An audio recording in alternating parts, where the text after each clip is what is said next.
Voilà, je vais te donner les 6 conseils super importants que je donne toujours à mes élèves en début d'apprentissage. Comme je te disais dans la vidéo juste avant, ils représentent carrément les fondations de ton apprentissage. Si tu les appliques, tu vas progresser plus vite ou recommencer à progresser si en ce moment tu es dans une phase de stagnation et du coup tu vas aussi gagner en confiance en toi. Très important.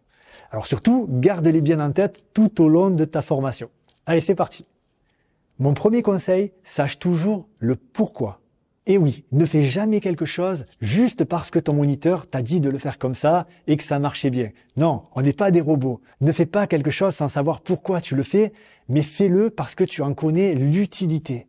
Si je te dis par exemple que pour tourner, il faut tourner la tête et pas juste les yeux, et c'est vrai, ça change tout, eh bien ne te contente pas juste de le faire, mais sache aussi pourquoi ça fonctionne.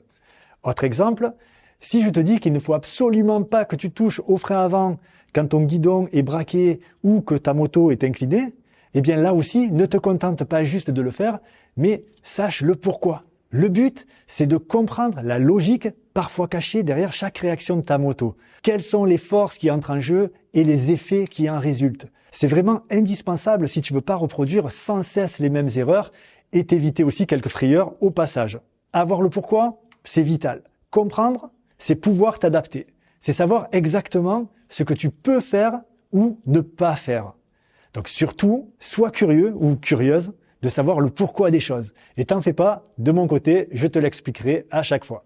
Mon deuxième conseil, utilise la technique plutôt que la force. Alors si tu as déjà fait quelques heures de plateau, tu t'es peut-être déjà rendu compte que c'est assez physique, que ça fatigue vite. Surtout si, comme pas mal d'élèves en début de formation, tu as tendance à forcer pour essayer de contrôler ta moto.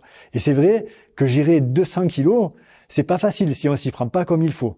Alors c'est sûr que si tu es grand et baraqué, tu seras avantagé au départ. Mais dès que ça va se compliquer un petit peu, ton gabarit et ta force ne te serviront plus à grand chose. Même si tu es costaud, tu ne pourras pas lutter contre ta moto.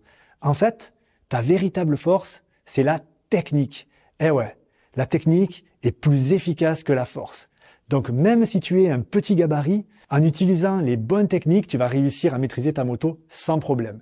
Mais par contre, si tu comptes sur ta force pour compenser la technique, alors là, je préfère t'avertir, tu vas subir un véritable enfer.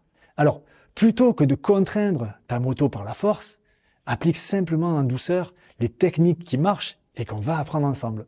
Mon troisième conseil, à ne surtout pas négliger, apprends à ressentir ta moto. Alors oui, la technique, c'est indispensable, on vient de le voir.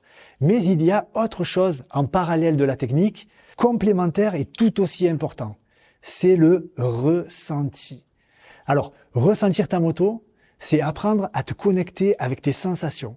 Par exemple, pour tourner, ne te concentre pas uniquement sur les gestes que tu fais, même si bien sûr c'est la base, mais porte aussi ton attention sur ce que tu ressens, sur le poids de la moto qui change quand elle s'incline, sur son équilibre. Ressens consciemment ce qui se passe. Alors oui, ça demande un effort supplémentaire, mais si tu fais cet effort, tu vas réussir à créer bien plus vite les bons automatismes. Pour résumer, la technique, c'est quelque chose d'ultra efficace, de carré. On pourrait même dire de mathématiques. Mais le problème, c'est qu'on ne conduit pas non plus avec une calculatrice sur le réservoir. Il y a une part de ressenti. Alors essaie de ne pas complètement intellectualiser la maîtrise de ta moto, mais vis aussi ce que tu fais. Et d'ailleurs, c'est souvent à ce moment-là, quand tu commences à mieux ressentir ta moto, que tu commences aussi à prendre plus de plaisir à conduire. Et ça, c'est super important. Il faut absolument que ton apprentissage reste un plaisir pour bien progresser. Allez, maintenant, mon quatrième conseil, et pas des moindres. Pense à bien respirer.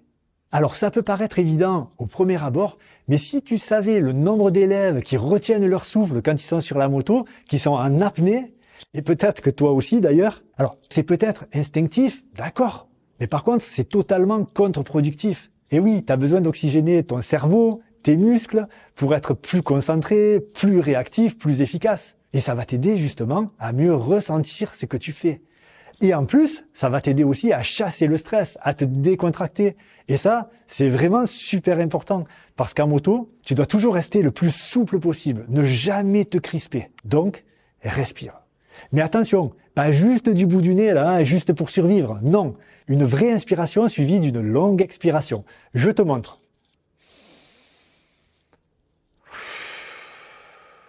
je relâche mes épaules en même temps. Voilà, si tu fais ça régulièrement, c'est sûr, ça va te faire le plus grand bien.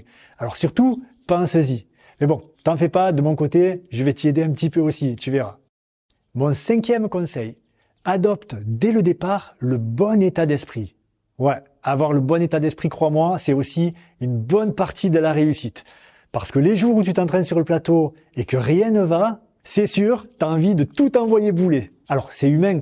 Mais pourtant, être un bon ou une bonne élève, c'est pas forcément tout réussir du premier coup et facilement. Non, c'est surtout ne rien lâcher quand c'est difficile. Savoir rebondir. Alors, comment faire? Eh bien déjà, pose-toi 2 minutes à chaque fois que tu bloques et fais le point pour voir si tu as bien compris le pourquoi et la technique.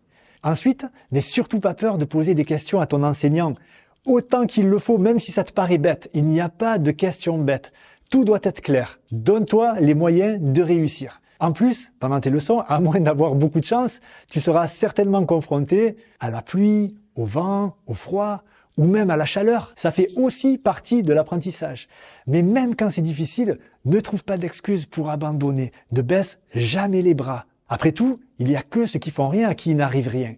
Et toi, tu es là et ce n'est pas pour rien. Tu as un objectif. Alors, garde-le toujours en tête. C'est la raison de ta présence ici, sur le plateau. Tu veux être un motard ou une motarde. Et rien ne pourra t'en empêcher. Ce n'est plus qu'une question de temps et de travail. Donc, reste déterminé. Et surtout, garde le sourire.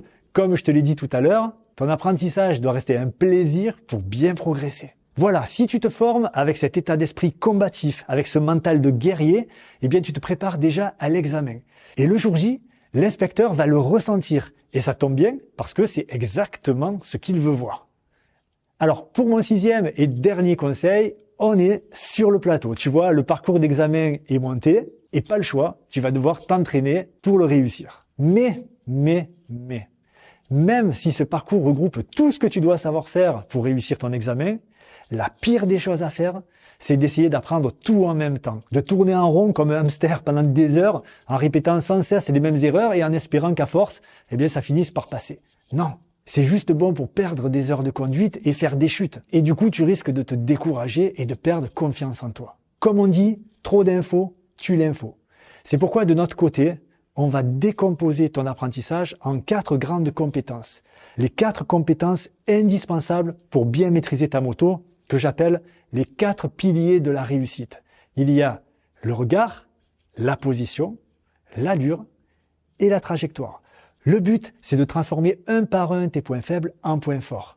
Tout se joue sur la décomposition et sur la progressivité. Quand on travaille tout en même temps, on ne travaille jamais rien en profondeur et on reste sur des bases fragiles. Mais nous, ce qu'on veut, c'est pas des bases fragiles, c'est des bases solides pour maintenant et pour après ton plateau aussi. Donc, décompose ton apprentissage.